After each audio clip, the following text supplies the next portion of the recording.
월급 250만 원으로 1억 만드는 비결. 누구나 할 수 있습니다.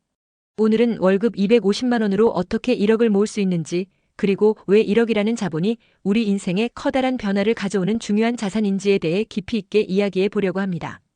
이 영상 하나로 여러분의 재테크 마인드가 완전히 바뀔 수 있으니 끝까지 시청해 주세요. 지금부터 시작하겠습니다. 1. 1억만 모으면 인생이 바뀌는 이유. 우리는 인생의 중요한 목표를 항공기의 이륙에 자주 비유하곤 합니다. 항공기가 성층권, 즉 상공 1만 미터까지 올라야 공기 저항을 줄이고 원활한 비행이 가능하듯 직장인이 1억이라는 자본을 모으는 것은 우리의 인생에서 꼭 필요한 발판입니다. 성층권으로의 상승이 비행의 필수이듯 1억이라는 자본은 더 큰 가능성을 여는 첫걸음입니다. 그렇다면 1억이 우리의 삶을 어떻게 변화시킬까요? 결혼을 결심할 용기가 생긴다. 많은 사람들이 결혼을 망설이는 이유는 경제적 안정이 부족하다는 불안감 때문입니다. 사랑하는 사람이 있어도 내가 과연 이 사람과 가정을 꾸릴 수 있을까? 라는 현실적인 고민을 하게 됩니다. 하지만 1억이라는 자본이 있다면 여러분의 마음가짐은 크게 달라질 수 있습니다. 내가 최소한 이 정도는 준비가 되어 있다는 자신감이 생기고, 이는 결혼 후 안정적인 생활에 대한 믿음으로 이어집니다. 예를 들어 결혼식 비용, 신혼집 전세 보증금, 초기 생활비 등을 준비할 수 있기 때문에 결혼이라는 큰 결정을 하는데 확신을 가질 수 있습니다. 1억은 단순히 돈 이상의 의미를 가지며 사랑을 구체적인 미래로 실현시키는 든든한 기반이 됩니다. 주택 청약과 자산 형성의 기회. 서울과 수도권의 신축 아파트 계약금을 생각해 보세요. 분양가의 10에서 20%를 계약금으로 납부해야 하는데 최소 1억은 필요합니다. 만약 1억이 없다면 청약 자체를 시도할 수 없고 내 집 마련의 꿈은 점점 멀어질 수밖에 없습니다. 하지만 1억이 있다면 어떨까요? 계약금을 납부한 후 중도금과 잔금은 대출을 활용하면 됩니다. 신축 아파트의 경우 희소성이 높아 시간이 지날수록 자산 가치가 상승할 가능성이 큽니다. 1억은 단순히 집을 사는 자본이 아니라 미래 자산을 형성하는 기회의 시작점입니다. 사업의 시작점이 된다. 부업을 본업으로 확장하거나 새로운 사업을 시작하고 싶을 때 초기 자본은 필수적입니다. 창업 비용으로 최소 5천만 원에서 1억 정도가 필요하다고 가정해 보세요. 만약 1억이라는 자본이 준비되어 있다면 내가 진짜 하고 싶었던 일을 드디어 시작할 수 있겠구나 라는 자신감이 생깁니다. 이 자신감은 단순한 감정이 아니라 실제로 성공 가능성을 높이는 중요한 요소로 작용합니다. 투자와 상상력의 확장. 1억이라는 자본은 단순히 은행 계좌에 넣어두는 돈이 아닙니다. 다양한 투자 옵션을 고려하고 실행할 수 있는 기회를 제공합니다. 예를 들어 ETF, 주식, 부동산, 연금 등 장기적이고 안정적인 자산 형성 전략을 고민할 수 있습니다. 돈이 있을 때 우리의 시야는 확장되고 상상력은 현실적 가능성으로 바뀝니다.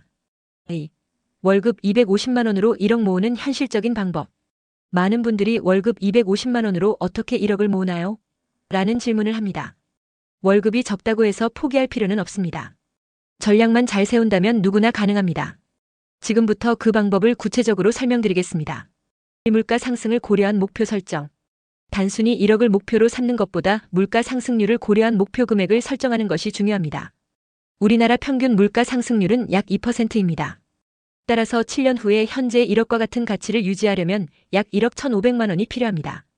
이처럼 명확한 목표 설정은 동기부여를 강화하는 데 큰 도움을 줍니다. 점진적인 저축 플랜. 7년 동안 꾸준히 저축하면 1억 1,500만 원 이상을 모을 수 있습니다. 첫 해에는 매달 95만 원을 저축하는 것으로 시작합니다. 그리고 매년 10만 원씩 저축 금액을 늘려갑니다. 예를 들어 첫 해 매달 95만 원 저축, 둘째 해 매달 105만 원 저축, 셋째 해 매달 115만 원 저축. 이 방식을 7년 동안 지속하면 약 1억 2천만 원이 모입니다. 매년 저축 금액을 소폭 늘리면 부담 없이 큰 금액을 모을 수 있습니다. 통장을 분리해 소비 습관 관리. 통장을 목적별로 나누는 것은 재테크의 기본입니다. 월급 통장 월급이 들어오면 곧바로 저축 금액을 이체하세요. 소비 통장 월 예산을 정하고 생활비를 이 통장에서만 사용하세요. 계절 지출 통장 명절, 자동차 보험, 휴가 등 계절적으로 필요한 비용을 따로 모아두세요. 저수지 통장 갑작스러운 상황에 대비해 최소 한 달치 생활비를 비상금으로 확보하세요. 작은 목표부터 시작. 처음부터 큰 금액을 설정하면 부담이 클 수 있습니다. 소액부터 시작하고 매년 저축액을 늘려가는 방식으로 목표를 점진적으로 확대하세요.